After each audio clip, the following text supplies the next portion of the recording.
Alright, guys. So, Eternals spoiler review instead. Right off the bat, this is something I've seen going around the internet. Seemingly, retroactively, due to this movie, Thanos was in fact trying to keep Eternals from emerging everywhere. So the whole point of the movie is that the Eternals themselves are sent to Earth to ensure procreation and life expanding to the point that the new celestial that is within the Earth grows up. Life has to reach a certain point, and then once it does, the celestial inside can absorb all of the life energy, blah blah blah, and emerges, destroying the planet. And that's what the Eternals are meant to do. They are the safeguards of the emergence. So the idea is that Thanos potentially did the snap to half all life in the universe to try to delay or really flat out end emergencies across the way, because Thanos is actually at least half eternal, sort of. He's an eternal, but he's not an eternal, and he's a deviant gened eternal. We don't cover that in this, but we meet Thanos' brother Eros in the final credit scene to set up all this other bullshit. So the point of the whole movie is that the Eternals were sent to Earth to stop and destroy the Deviants. The Deviants, on the other hand, were sent to Earth and other planets in particular to do the same job. They were meant to protect advanced life and defeat predators that would kill off early life. So, such as any major predators that existed that would hunt humans, the Deviants were sent there to keep those things in check. Instead, they went rogue and they started killing humans instead. They became apex predators instead of stopping apex predators. They were an incomplete thing. The Eternals, they're machine type people in a way. They're puppets. They are, synthetic life forms. The same thing for the Deviants. Now, one thing that's interesting, and somebody pointed this out to me and I didn't really catch it. So Celestials have 6 eyes. Deviants have 4 eyes. Eternals have 2 eyes. Basically, they're showing how these life forms are getting lower and lower. 6 eyes, highest form of life. 4 eyes, slightly higher. Humans / Eternals, 2 eyes, even less. So, here's the whole point. The thing that kicks off this entire sort of thing is a deviant attack on Cersei and Mr. the Black Knight, aka Jon Snow, aka, I'll tell you about this later, whatever, in the movie. That's where I was saying it was funny, where you have Jon Snow, Kit Harington saying, "I love you, Cersei." That's the thing that should be memed to death by now. It hasn't been. I am sad about the internet today. But the whole point is, they get attacked by a deviant that's way stronger and has the ability to heal, and it heals itself with gold energy. The Eternals all have gold energy. That is a cosmic dealy-hoo, and no deviant has ever had the ability to heal themselves. And now this one does. The thing is, they go, hey, maybe that means that Ajak had her powers taken. So they suddenly are protected by Mr. Not Superman, Icarus, aka Rob Stark, which, he and Kit Harington actually are some of the better actors in this movie. I think that's actually pretty good. So either way, that kicks off the plot, so to speak. Now, let's ignore all flashbacks for now, because frankly, they don't matter. We fight deviants at this point in time. Cool. Now we're here and the story moves forward. They fly to go get, go check out Ajak. She dead. Rob Stark killed her. The reason Rob Stark killed her is because she was going to delay or stop the emergence. And this entire movie happens because Rob Stark betrays her. She would have gotten everyone together, probably figured out how to stop the emergence entirely, and we would have never even had a movie. So he betrays her, decides to show her something. They fly up to Alaska, where these 5 or 6 some odd deviants have emerged from frozen stasis and have been eating the humans there on an oil rig platform. He throws her to them, literally throws her to the wolves. So early deviants all kind of look like wolves. It was weird, at least in this sector. And then once the main one, which is our alternate protagonist, or I'm sorry, antagonist. I mean, wait, huh? Her powers get absorbed, her life dies. It mutates and evolves, becomes bigger, stronger, more humanoid, almost can speak, and also plugs into the other deviants, all evolving them further. So here's an interesting idea. The Eternals, galactic power, I can't think of the word I'm looking for, also can soup up the deviants. Because originally, once again, they all come from Celestials. Speaking of Celestials, Erishim, the big red one we see repeatedly throughout this, is an asshole. However, he also doesn't care. He's just doing his job, and he is, much like all the other Celestials, omnipotent god thing. I create planets, I create universe, I create you, and you do what I say, and you are supposed to make more Celestials happen. That's your job. That's what you were created for. That's what you've been doing for thousands of years, millions of years before this. But you're not a real being, and I download all your memories, and you start over as blanks when it's time to do the next one. Yay. It's a very slow process, considering how long some life can take to evolve to a point where they can grow exponentially so quickly. They're not supposed to interfere, but they're also not supposed to help. They, of course, do help. That's why Earth kind of grows on the way that it does.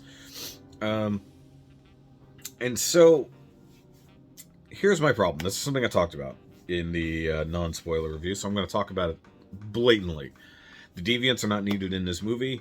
I've watched a couple other reviews that have literally said the same thing. The deviants do nothing. The only thing the deviants do is give them someone to fight along the way to give you any action scenes. Otherwise, your only action scenes would be Eternals fighting Eternals. That's it. Like, they fight themselves repeatedly unless there's deviants. And then once all the other deviants are dead, except for Crow, who has now also absorbed Gilgamesh, which I got to think that Icarus let happen, because Icarus could have stayed with him. You know, so Gilgamesh is trying to protect Athena, who's got the Mad Weary. Such a stupid fucking name. Basically, her memories didn't get completely wiped, so she remembered the last planet they did this to, and that's what was kind of making her go a little crazy. Her memories were too long. Other plot point, Ajax knew the truth the entire time and told it to Icarus, and that's why Icarus decided to go off on his own and leave his wife of several thousand years to just wonder why the fuck he left her behind. And so she starts moving on to new human boys, which, yay. Though it's interesting that Eternals have all the good bits going on and can make use of those, despite the fact they can't reproduce and they're synthetic life forms in the first place. I guess they need to blend in, huh? But they can't make any more new baby half Eternals or anything. They have no ability to reproduce. They're completely synthetic. Anyways, so once Crow has Gilgamesh's powers, he evolves again. He looks very human. He's got 5 fingers and, bipedal walking around now. He's got the ability to heal. He's got the ability to punch really hard and make gauntlets out of energy, sort of, whatever. That's Gilgamesh's power. So once our quote-unquote heroes have gathered together finally, they're at their ship, which is cool. They went back to go get their ship because they needed something. They needed their technology. Most of all, they needed their suits.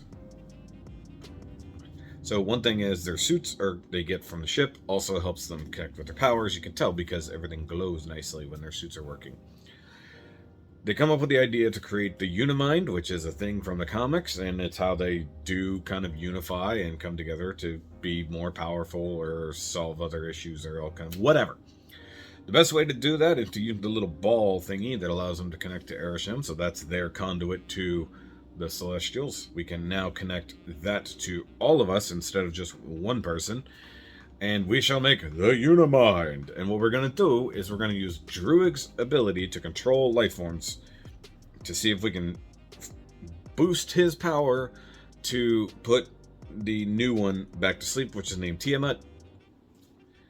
Okay, so we're going to put it back to sleep indefinitely. We're going to leave it in the earth. Okay, that's actually a pretty decent solution. Also, doesn't matter, because we're not going to make the Unimind, because now that we know the truth, because here comes Icarus to fight everybody and stop them from accomplishing this goal, say, look, this has to happen, this is our job. Half of us say we're not going to do this, half of us want Earth to stay alive. The human guy really wants Earth to stay alive. Kingo pusses out, but instead of standing up to Icarus, he just says, look, I don't want to kill my family, but I also don't want to go against our job, so I'm just going to bail. And so he bails. So now we're down to 4. How many? Athena. 4. So we've got 4 of the 10 Eternals. Sort of, I think. Maybe my math is wrong. I don't really care. They're going to the island that they've discovered that Tiamat is going to evolve or emerge at. Here's the thing, though.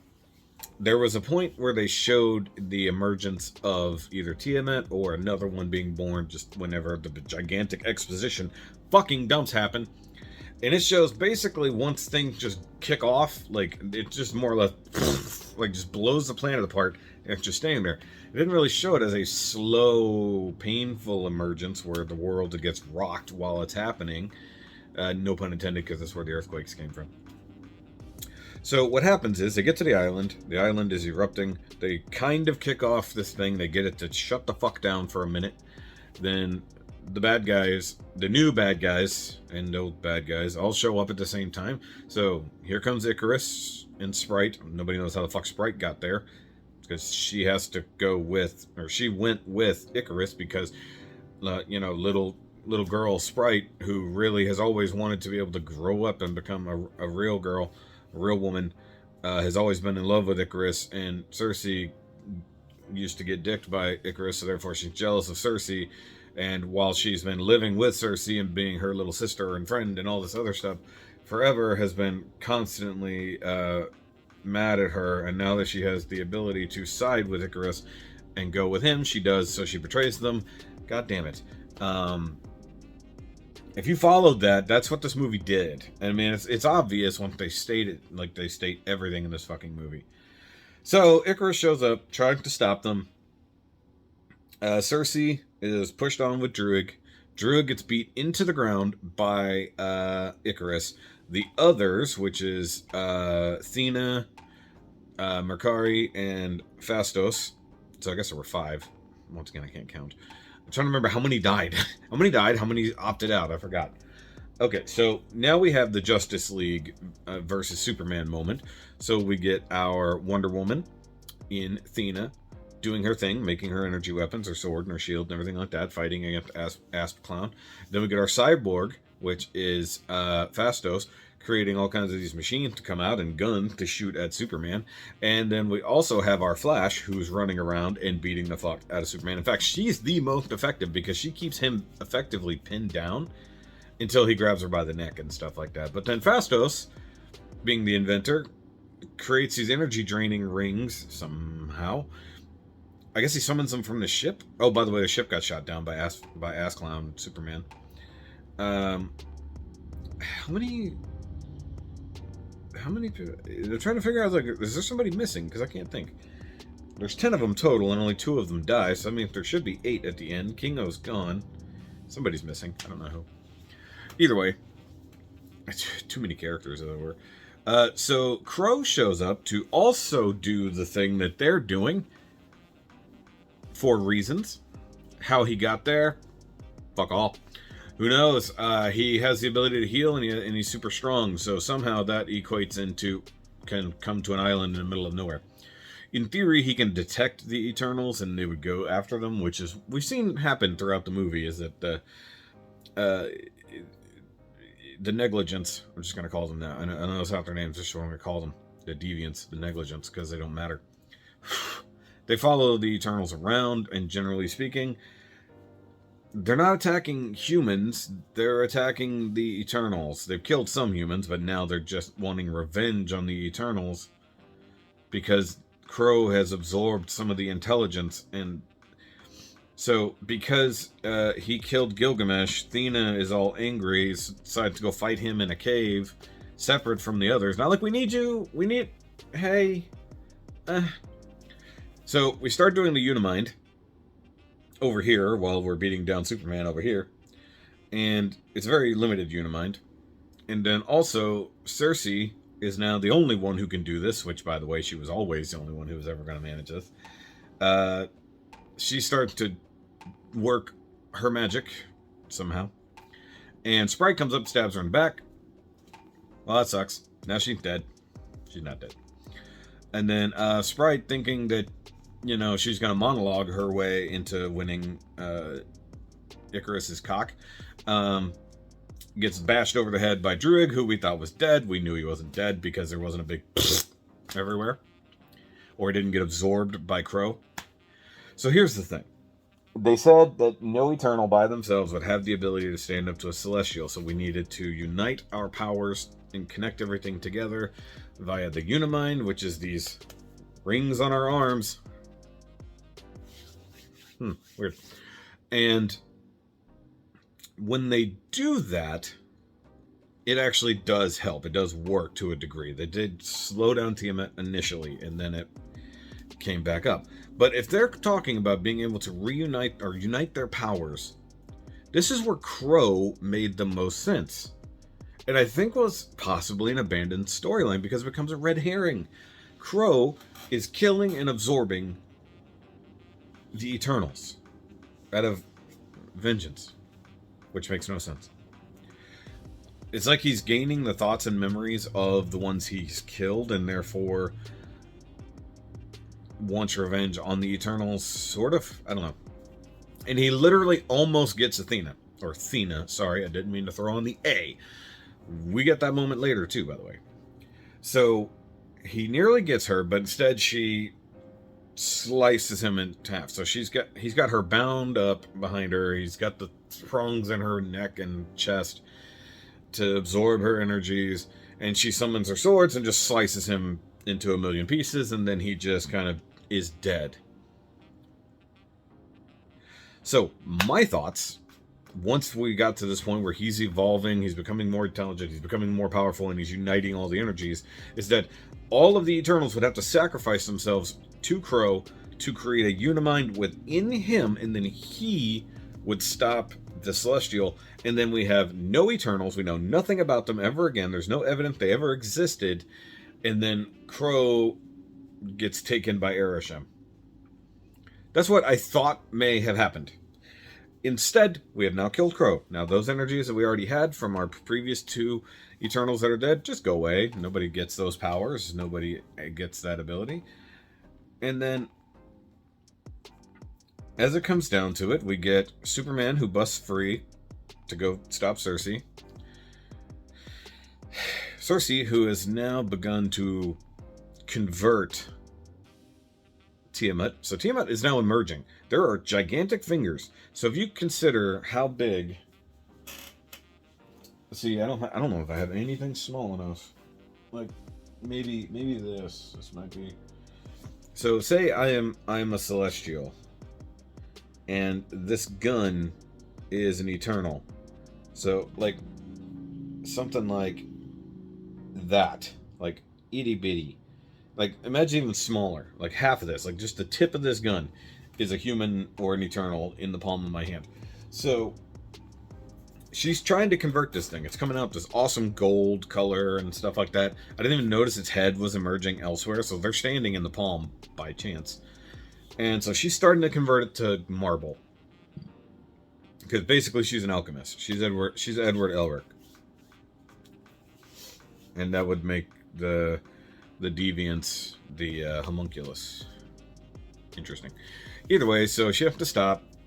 Superman is like, I want to kill you, but I can't kill you. And then she's like, fuck off, and then just touches it again. And then while she's touching it, she suddenly gets this huge power up. Everybody now is connected, not by the rings of the thing that they created to do the Unimind, but by whatever, just happening. So she gets all the power. She legitimately just turns Tiamat to stone, and the emergence stops. That's the whole fucking movie right there. Then Superman, being pissed off at himself for going this far, he knows he loves Cersei. He is very sorry for what he did, and now his entire point of his existence is ended. I'm gonna go kill myself. That's what he did. He just... So his name is Icarus, and therefore he has to fly close to the sun. So he does. He flies into the sun and dies. Except if he's Superman, he's not going to die from that, but whatever. Also, he got there really goddamn fast. Because they were all still standing there on the island when he did it. So now we have everybody who's left. Kingo is off doing his Bollywood actor thing, which is fine.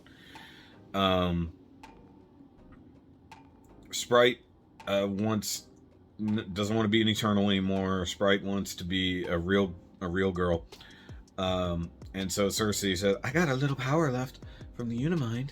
I can give you that power. By the way, the whole reason they managed the Unimind at the end was because Tiamat, being the celestial they are now protecting, they are connected via Tiamat.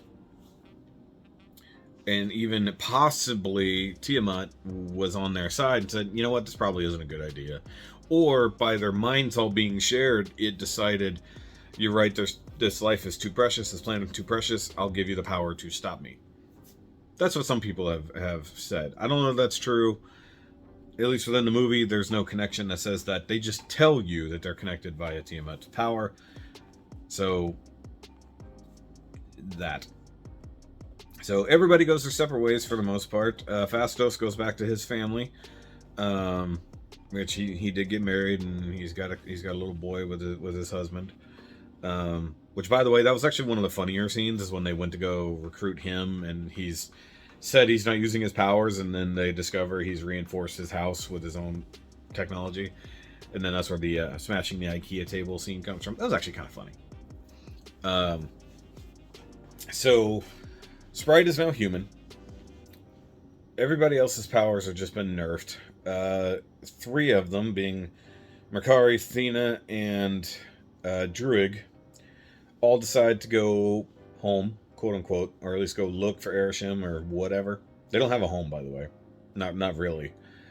They hop back in the spaceship, which has been repaired, and then they leave. Leaving Cersei, Kingo, and what's his ass? Fastos, couldn't think of it, on Earth. And we're getting our happy ending where everything is done. She's talking to Kit Harington, and he's like, well, there's something you need to know about my family, which, of course, everybody who knew that he's the Black Knight knows what's going on with that, and why it even remotely mattered to this, other than he now has to go be the Black Knight for some reason. Suddenly, there's a rumble. She looks up at the sky. The clouds part, and Erisham arrives, which is pretty cool when you realize how big a celestial is compared to a planet. It's fucking absurd. Like, you think Galactus. Like, Galactus was always really big, but Galactus could stand on a planet. A celestial is birthed within the planet. So when they emerge, they destroy the planet around them.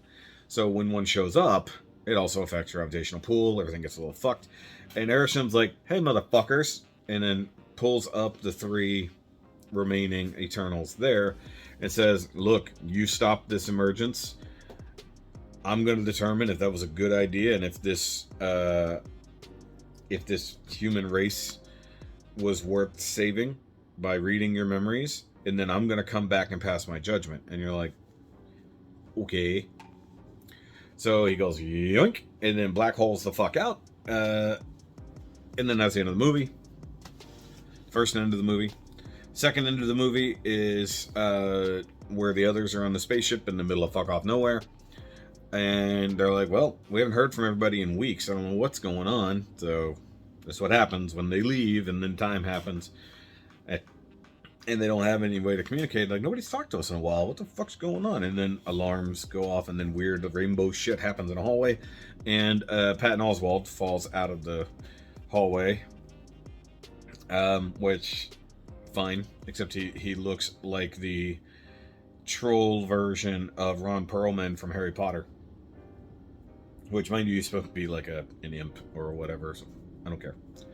And then he introduces Eros, who also comes through the rainbow-y stuff happening in the hallway. He's like, hello, my fellow Eternals. I am Harry Styles. You will blow me. It's basically what he says. And he said, look, it seems like you've got a fucking celestial problem, but I got this happy little ball right here. It's going to help me deal with that. And guess what? We're going to do it with Star-Lord. And they're like, who?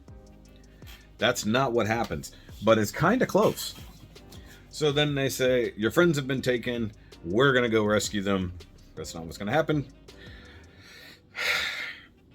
End of that part of the movie. Go to the final part of the movie. The very end credits scene that was spoiled for me ever so slightly online. Because I Googled real quick to see if there was an end credit scene while we're standing there waiting. And then it shows up. So we get Kit Harington / Black Knight / Dane Cook. That's not his name, but who cares? He's got a big old crate, and he's clearly upset about it. He doesn't want to open it because it's got the Raven sign on it, and that's his family crest. He knows what's in the box. He's scared to open the box. He should be scared to open the box because it's not a good thing, so he opens the fucking box. And there's a big old swordy sword. It looks pretty cool, and the blade is wrapped in some bloody rags and stuff like that. And then he goes to reach for it. He's still scared, very reticent. And then as he's reaching for it, you see this black stuff all over the sword, and it starts moving towards his fingers, almost like it's got a magnetic pull. Or perhaps it's a symbiote. There's this weird connection. So this is like the ebony sword, something like that. I forgot exactly what it's called, but it's like a black bladed thingy. It's similar to Excalibur. It was created by Merlin way back in the day. This is what people on the internet have told me via the comic books. And whoever picks it up becomes the Black Knight. They absorb power, and basically they gonna die at some point after picking up this sword and obtaining its powers. It's also somewhat sentient and that kind of shit. And then he said, and then in the background, ADR'd in, probably not actually in the scene by any means, but just added in just for the effect. Are you sure you want to do that, Mr. Whitman? It's fucking Blade. That's right, it's fucking Blade. Good old Mahershala Ali. Not actually in the scene, but just voiced in very nicely. So there's connections between Blade and the Black Knight and a whole bunch of stuff in Europe with hunting vampires. Vampires have been dropped in at least 3 different movies now, and now we got a Morbius and we got a Blade, and we're gonna have all these other things going on vampire-wise. So somehow we gotta have some type of heroes doing something on Earth. We got Spider-Man doing something on in Earth and universe with a Doctor Strange. So that's got to happen, and we're going to have a Wanda breaking things over here at some point, and we're going to have a Captain Falcon and a Winter Bucky over here somewhere. Captain Bucky and the Winter Falcon. I like that better, actually. It works out a lot better. Winter Falcon. That just sounds cool.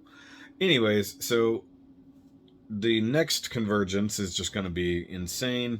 Especially with Morbius now somehow going to be transported through to the main universe, and Venom is now in the main Marvel universe, and all this other bullshit is happening, and we got the Guardians out there somewhere with a Thor.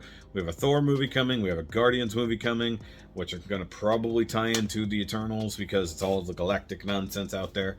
And then somehow Thanos is going to get resurrected to come back and help fight against Galactus with, riding on Ego, with Infinity Stones from another universe, because apparently that's how that happens with Perfect Ultron Vision. What the fuck? Okay, so the point of this movie is it wasn't good. That was the whole point, and I stand by that. It was not a good movie. Acting wasn't great. The directing wasn't great. The script wasn't great. The plot The overall plot made sense. The shit that happened to get to the plot going make no sense. The deviants were useless. They were just there as secondary antagonists because you didn't know the actual antagonist was in fact the heroes themselves. It could have been good. It wasn't good. Don't let anybody tell you it's good. Now, if you think it's a fun romp, you win. Just know it's a bad movie. Just not good. It's in my opinion the least good Marvel movie there is. The worst one always going to be that early Hulk movie that was really bad. And this one's bad in a lot of similar manner, where you can't see stuff and some battles are too dark. I don't even talk about that kind of stuff, where sometimes things that are happening on screen is too dark to really know what the fuck is happening, and then more deviants happen. More Pokemon. We gotta go hunt them all. Because there could still be deviants on Earth. That's the other thing. But now we have no Eternals on Earth. So maybe we're going to get the normal people fighting other deviants. Maybe we're going to find out more about deviants and other things like that from other worlds. Now that we're meeting Eternals from different planets. Because they're not the only set of Eternals either. There are other Eternals in the galaxy. And that was kind of one thing they were doing. In fact, let's go see if we can find more Eternals. And then we're going to go deal with this celestial problem. That's right. And then for the most part, Celestials are only kind of worried about Celestials doing things. The fact that the Celestials didn't bother to come try to stop Thanos when they knew what he was doing. Who knows what that was even all about. I don't know. Pretty obvious Thanos made it clear what he was up to. And the Celestials, who have been around since before the universe was birthed.